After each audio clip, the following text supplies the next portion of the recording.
mental health is protecting your sanity. At the end of the day, it's like how this all comes together, because it's easy to get lost in the daily struggle of today's fast-paced society and ignore your mental health. Mental health is important for your physical health, right? So, a critical component of total well-being is the mental health piece. So all else will suffer if you're not mentally in tune with staying calm and having some, balance in your life. So in order for us to perform at our highest level, we have to be productive and fully appreciate life. You want to fully appreciate life. So you take these direct experiences with the consequences, right, of poor mental health, and you create this balance. Okay, so anxiety and sadness as a young adult, it happens to the best of us, right? So sometimes you have trouble waking up or going to sleep, concentrating and feeling connected with this circle of life, if you will, right? So sometimes you feel like everything is out of control, right? Topsy-turvy, your world is upside down. Sometimes you have this battle in your mind, and you can begin to just slip into a dark place. So we want to make sure that we are being fulfilled on this life's journey, right?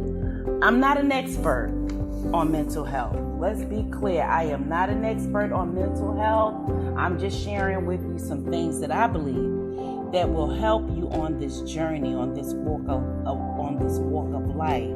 I've had my share of experiences with mental illness, like all of us have. So we just gotta, own it, not be embarrassed, not brush it under the rug. We need to start having honest and open conversations about mental health. It's time to end the stigma and begin treating mental health as an importance as we facilitate and navigate through this world as entrepreneurs, as business owners, as managers, as leaders. It's important, okay? We have to have a balance on our well-being. And that includes self-care. Self-care is an important part of your mental health, and having positive emotions and having, physical well-being. This might involve, sleeping better. You get this under control, you can sleep better, you'll be eating better, exercising, doing things like meditating is a part of self-care. Don't be selfish. People need you to show up and be at your best. Be at your best.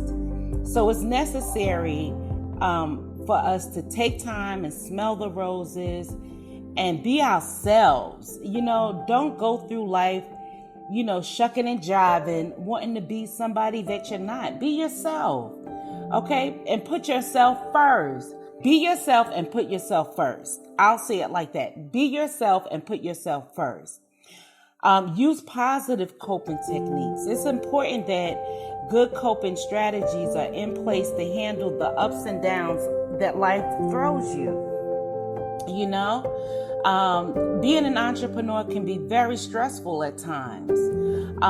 So I would encourage, therapy sessions, keeping a diary, exercising. That could be, I love water aerobics, but your thing may be yoga or some other type of exercise, right? Or just taking a break when you need one. And it may not be going for a walk. Maybe you just need to take time out and read a book, right? So everyone deals with things differently. That's why I say just be yourself.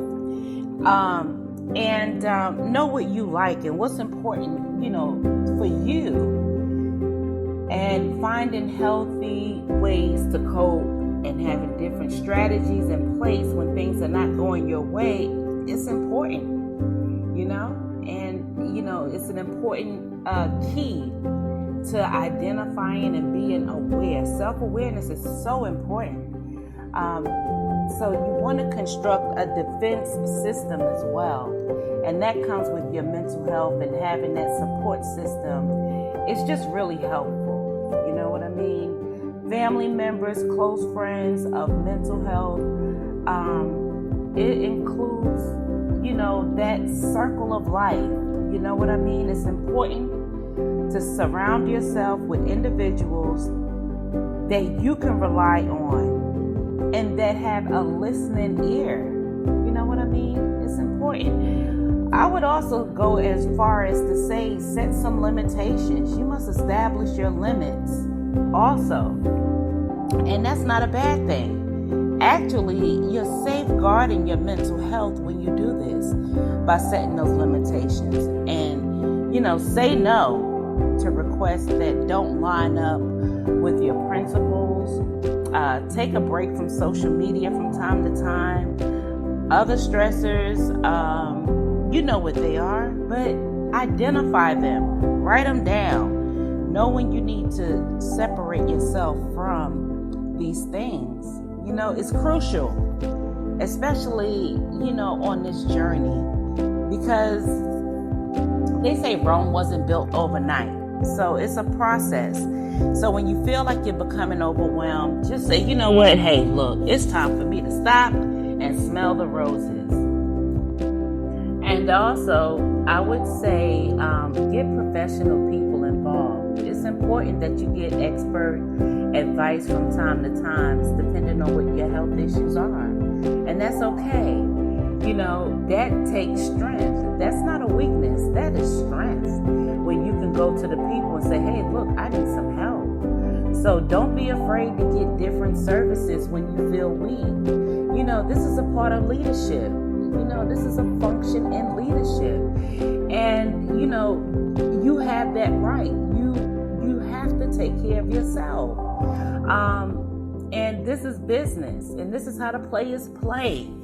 If you're using chemicals to help you with your perspective, and it's, getting the best of you, and it's affecting your mental health and well-being at work, you need professional help, and get it. And it's okay. Get the help that you need. A good leader, takes responsibility, okay? And they deal with things like this because it can affect the atmosphere at work. You know what I mean? It could break down your team. So get the help that you need so that you can continue to feel valued and respected. Okay? So leaders may need help at times too. So don't be afraid to get counseling or therapy services. Be flexible with your work schedules. Don't be trying to be the first one in, the last one to leave, and trying to get this perfect attendance award. No. Take some chances as a professional in your advancement. Slow it down. Be healthy. Have a healthy work-life balance, and encourage your staff to do the same. Take time off, if you need it. And that's about leadership. Being able to foster a positive work-life atmosphere, lessen the stress and burnout. So a good leader should be open to communication, be open-minded, want the best for themselves and their employees, and be able to voice when there's any sign of worries and difficulties in the workplace. You just gotta own it, you know what I mean? And be aware when it's happening and making these choices, right? So that you and your employees' mental health and well-being is actively at the forefront. You're listening to them and taking care of yourself with the same breath. Again, this is the best way to safeguard your mental health It's a crucial part for total well-being, and you can safeguard your mental health by putting self-care first, using constructive coping techniques, developing a network of supporters, establishing boundaries, and getting assistance when you need it. I'm your girl, Lisa Rone, just checking in and passing through. I love you. Be blessed. Stay strong. And know, at the end of the day, you got this.